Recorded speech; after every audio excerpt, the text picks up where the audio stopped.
Today I'm going to share with my 100-year-old grandmother a healthy diet. Put the car back in the water and add a spoonful of salt to wash the soda for him. Experience can kill viruses and bacteria.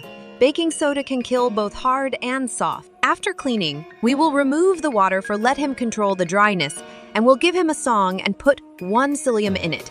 Put the psyllium in the container and steam it for about 2 minutes until the lid has been opened. Add and stir 2 times with chopsticks. Set aside to cool. Put the car to cool down in the pot without waste oil. Slowly roast with low heat and stir the water on the roots. Use low heat to stir the fire. Don't talk about it, put it in a bottle and close the lid.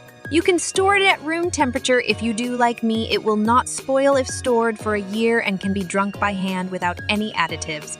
Rest assured that it is nutritious and good for health, good smell, and many benefits. Drink a glass a day. Our bodies are very useful. Who likes this video? Double-click the bookmark and save it.